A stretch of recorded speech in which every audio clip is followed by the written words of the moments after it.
There is a segment we do every week. It's called Rapid Fire.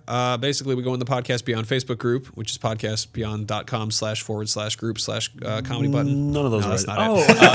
Facebook.com/group/podcast beyond. And sometimes we get them from our YouTube channel, which is youtube.com/IGN Beyond. Which is where you can see this beautiful new set we're in right now.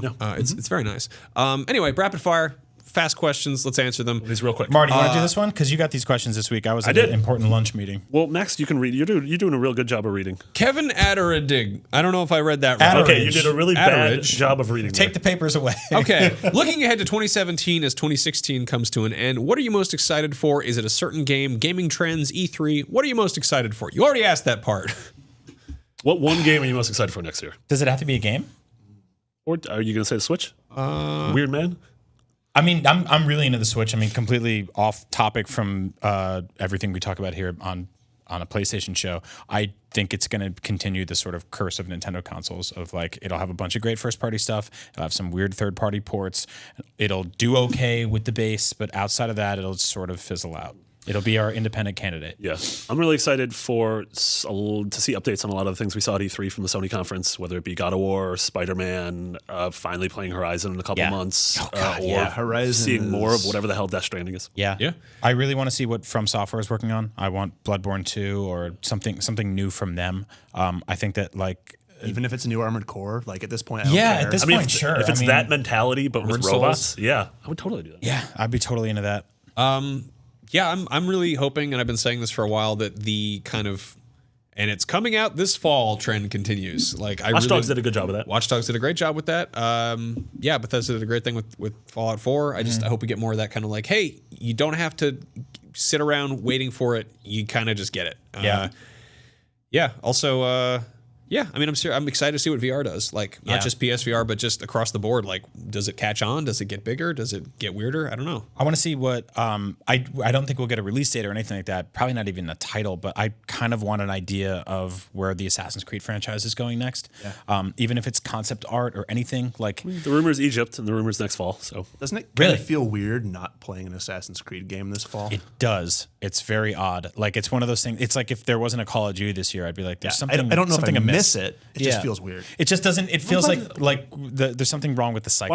Watch Dogs is filling that. If Watch Dogs and AC sort of take an every other year approach, I'm kind of happy with that. In terms of games where I run around and I keep climbing on things by accident and jumping into people, then Watch Dogs is totally satiating my Assassin's Creed fix. At dogs, but it doesn't distract anybody. Yeah. I would say Red Dead Redemption. It's a new Rockstar game. We waited around for that. I'm actually hoping we see a sort of like elite version of the PlayStation 4 controller. Like I'd like a sort of like if they go all in, they've been like really kicking ass with hardware in the last as we talked about on this show.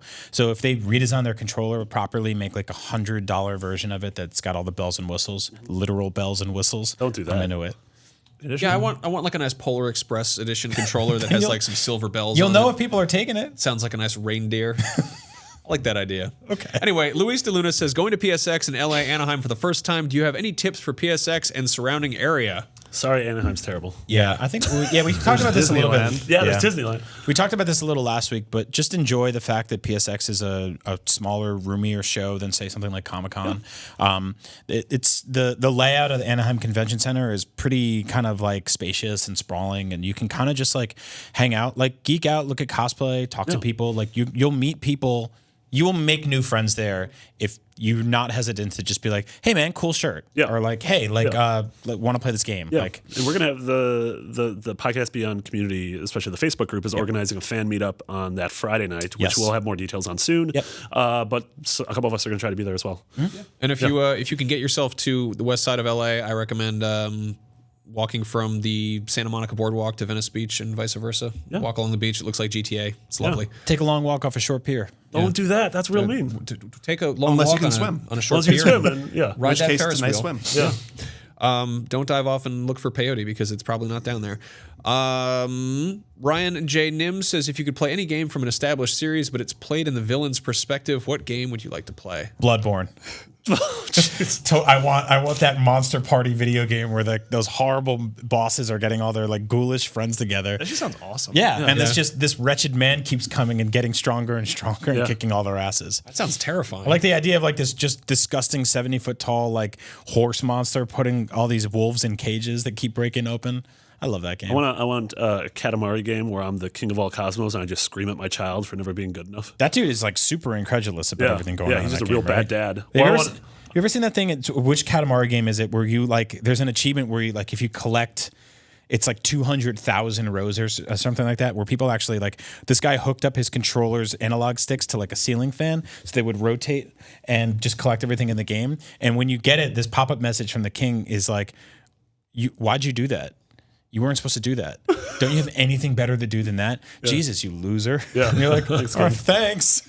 Or I want to be a Colossus in Shadow of the Colossus and just suffer 16 horrifying deaths. I feel like that's really sad. Like you're just living in this lagoon by yourself and this dude in the horse comes over and starts stabbing your fur parts. Yeah, I mean, the whole point of like video game villains is mostly they're meant to get their asses kicked, and most of the time they're sort of sitting in one room waiting for somebody to come kick their ass. I would love to see a Metal Gear Solid prequel where you play as Liquid and you get your whole, what do you call it? It's not Dead Cell, it's the other guys. You get those guys, those old Foxhound guys together, and you gotta like, I don't know, you gotta go break Psycho Mantis out of like goth jail or whatever he's in, and you know, you gotta convince Revolver Ocelot that he should put on his cowboy boots again and come hang out, and just then you break into Shadow Moses and start messing stuff up. I'm a big fan of all this. Yeah. Solid Snake's the last boss, and he takes his shirt off and beats you up. Caleb, what about you? I would pick Tomb Raider. Not the new Tomb Raider with the with the boring villains. I want to play as the T-Rex in Tomb Raider 1. Oh my God, just a T-Rex. You're just looking for this woman in the caves. You can't see. You can only see like 5 feet in front of you. You're just snacking on wolves until she shows up. Yeah, I like that. And you're like, am I the only one of these? Do I have a wife? What's going on? What year is it? John Jordan says, do games with too many collectibles ruin the experience? I've been playing through Rise of the Tomb Raider, and I can't seem to get immersed in it because I'm running all over the map collecting everything I can. I can't resist picking up everything as I go, but it's taking away from the tone and the pace of the game. Your thoughts? I think there's a ceiling to that, right? There's a breaking point where you can do. If you look at like Rare, right? Look at old Rare games on the N64. Rare are like the king of collectathons. You look at a game like Banjo-Kazooie, kind of totally nails it, right? Like perfect amount. Just enough of each type. And you look at like Donkey Kong 64. That's when the bubble burst. The bubble burst. Yeah. For Tomb Raider specifically, I did the same thing where I was just like, oh man, I'm going to get everything in this game because I want every part of it. And then I started talking to Miranda Sanchez, who was doing our guide. And I was like, is it worth collecting everything in this game? And she was like, no. It turned this game from something I love to something I don't love anymore. Yeah. So I think like you can actually destroy an experience with a game you love if it has too many collectibles. I think there's that thin line between having not enough and having too many. Yeah. And a lot of games don't know how to walk that. I think depth of content is better than breadth of content. Yeah, almost every single time. Yeah. I would much prefer a very, very, very deep gameplay experience than a shallow one that tells me to go collect 400,000. And there's also, it also depends on if you're getting feedback from these collectibles. Like I'm really liking grabbing everything in Watch Dogs 2 because I feel like I'm getting a lot of feedback and I'm slowly building up my character and I want to build up my character. Whereas in Mafia 3, I had zero desire to collect any of the collectibles because it didn't amount to anything. They weren't pooling towards a level up or anything or really like encouraging me. And so I feel like it is a game by game basis. And if you're not feeling it, don't worry. Like try not to do it. Yeah, like, I know the OCD tends to kick in, but that's the thing. That's the thing. My question back to John is if you're not having fun, why are you doing it? Yeah. Well, I mean, this is a PlayStation podcast, right? Yeah. And that leans right into like trophies. And there are some people that like, and I don't know how I have this level of self-control because I usually don't with almost every other thing. I have sort of addictive personality, but I have that thing where like I'll start playing a game and I'm like, oh, I'm 60% done. Might as well finish it. It's sunken cost fallacy, right? You hit a point of no return. I think with Watch Dogs, I was able to identify very early on with Watch Dogs 2 that I was like, I don't think I'm going to 100% this game. And that's an incredibly liberating experience to have 30, 45, 60 minutes into a game to be like, I don't need everything here. I can be a tourist. I can play this as much as I want, and then I can leave and come back whenever I want. I would say unless you are in a hospital bed, there's not a lot of excuses for trying to collect everything in a Watch Dogs Ubisoft game. Like their open world games are just like that one where like Ben Franklin's notebook blew away and he had like papers blowing around everywhere. Like that just sounded Like that just gives me anxiety thinking about it. Is that Rayman Raving Rabbids? That was probably what that was. Ben Franklin was a key player in that. Assassin's Creed 3. Franklin's Creed. On the flip side, I really, really hate when games have just the most half-ass collectibles entirely. And not like there's a lot of them, go get them, and it's just kind of busy work. But like Titanfall's helmets. Yeah. Like, why be there in the first They don't place? do anything. They Like, very they're- specifically put those there because they were like, we made this pretty world and we have no replay value in this game whatsoever in terms Exactly. of single player. So they just kind of put them in there. I felt the same way about the pigeons in GTA 4. Oh yeah. Like, yeah. Yeah, most people didn't even know where they were there because they were so well hidden that in an average playthrough, you might have found one or two, but until you actually started hunting them down, like you're like, oh, there they are. Or feathers in Assassin's Creed. Like, you just don't like bird-based collectibles. I hate bird-based collectibles. Bird-based collectibles. Yeah, Which sucks because I'm playing Eagle Flight right now, and that's all you do in that game. I absolutely adore Metal Gear Solid's cassettes. Yep. Because they're not just they're part of the environment. Like some of my best memories of that game are just hearing a pop song from like across like a desert canyon and being like, wait, is that freaking Billy Idol? Yeah. And being like, well, I am completely derailing my mission because I need that cassette tape. Collectibles that have like real, actual in-game impact. Yeah, I love that. Yeah. Either that or the number of them is so finite that it's easily consumed. Like if you look at like the new Super Mario Brothers games, they're like, oh, I'm playing a side-scrolling game. There's one flagpole per level. There's 3 hidden Yoshi coins or whatever. You get all 3. You get a little gold star. You move on with your life. Yeah.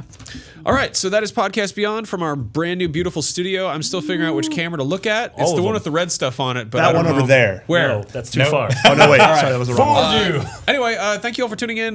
We'll be back next week doing this again, and hopefully it'll be more exciting than ever. There's the camera right there, that one. You can find us all on Twitter. I'm Max Scoville. Brian is Agent Bizzle. Caleb, what the hell are you on Twitter? I'm just me, man. I'm Caleb Lawson. Just Caleb Lawson. And All right. definitely go read Caleb's feature about playing games in an RV with a solar roof on it. Did I do that right? Yes, I installed solar power to play my PlayStation 4 for a year. We'll link to that in the show notes. Did you play like Dark Souls with the power of the sun? I did. Okay. I praised See, the that's sun. good. There you go. I made that joke many times on social media. What was that Kojima game? Bok Choy?